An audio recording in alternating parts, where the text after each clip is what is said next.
سورہ مجادلہ کی آیت نمبر 12 دیکھتے ہیں۔ لفظی ترجمہ۔ اعوذ باللہ من الشیطان الرجیم، بسم اللہ الرحمن الرحیم۔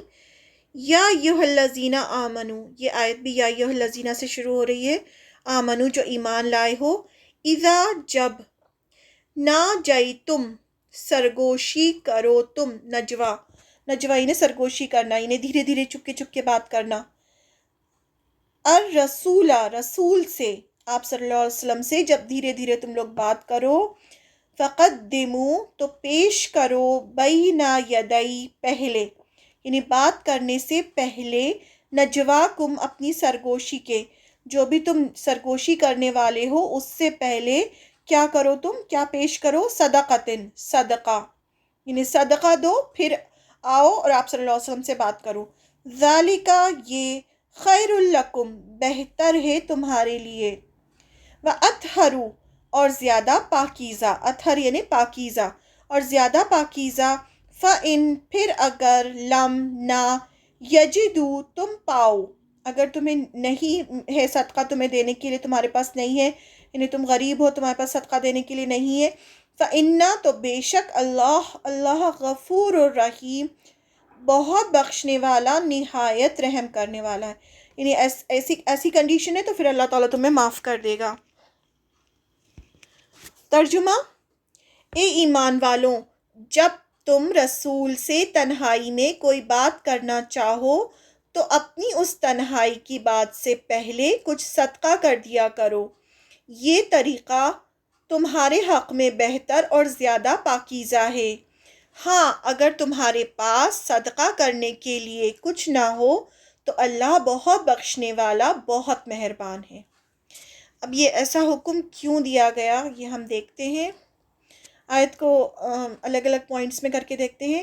اے ایمان والوں، جب تم رسول سے تنہائی میں کوئی بات کرنا چاہو، سرگوشی یعنی تنہائی میں بات کرنا چاہو تو اپنی اس تنہائی کی بات سے پہلے، یعنی اس سرگوشی سے پہلے کچھ صدقہ کر دیا کرو، یہ طریقہ تمہارے حق میں بہتر اور زیادہ پاکیزہ طریقہ ہے۔ بہتر اس لیے کہ صدقے سے تمہارے ہی دوسرے مسلمان غریب بھائیوں کو فائدہ ہوگا، اور پاکیزتر اس لیے کہ یہ ایک عمل صالح ہے اور اطاعت الہی میں سے ہے۔ ایک تو عمل صالح بھی ہے صدقہ کرنا، اور اللہ کا حکم ہو رہا ہے تم اس کو بھی پورا کرو گے تو یہ تمہارے لیے زیادہ پاکیزہ ہوگا اور زیادہ بہتر ہوگا۔ کہاں دینا ہے صدقہ؟ کسی کو بھی صدقہ دے سکتے ہیں، کسی کو بھی باہر، کسی کو بھی غریب کو صدقہ دو، اور پھر آؤ اور آپ صلی اللہ علیہ وسلم سے بات کرو۔ اور اگر تمہارے پاس صدقہ کرنے کے لیے کچھ نہ ہو تو اللہ تعالیٰ بہت بخشنے والا، بہت مہربان ہے، یعنی کمپلسری نہیں ہے، جو دے سکتا ہے وہ صدقہ کرے اور پھر آ کے آپ صلی اللہ علیہ وسلم سے بات کرے۔ اللہ تو دلوں کے حال جانتا ہے، یعنی اگر تمہارے پاس صدقہ دینے کے لیے کچھ نہیں ہے اور کسی خاص مسئلے پر تم اللہ کے رسول سے بات کرنا چاہتے ہو تو وہ اللہ بخشنے والا، مہربان ہے۔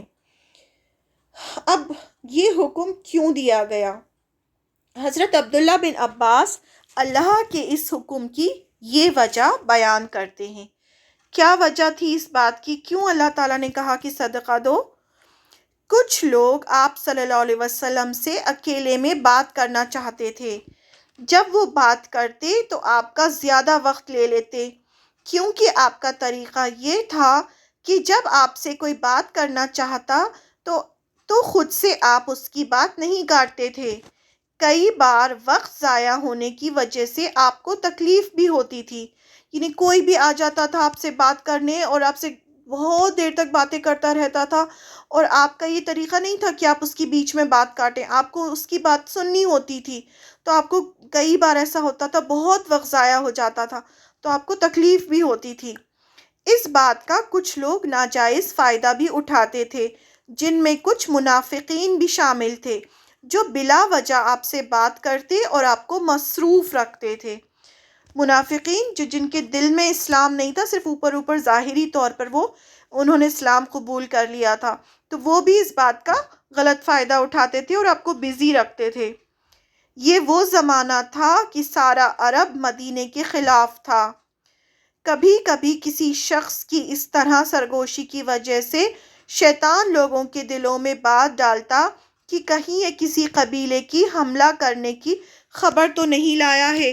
جب لوگ دھیرے دھیرے آ کے اس طرح سے آپ صلی اللہ علیہ وسلم سے بات کرتے تو دوسرے لوگوں کے دلوں میں شیطان ڈالتا کہ کہیں ایسا نہیں کہ یہ کوئی جاسوس ہے اور کوئی خبر لے کر آیا ہے اور ہم پر حملہ ہونے والا ہے۔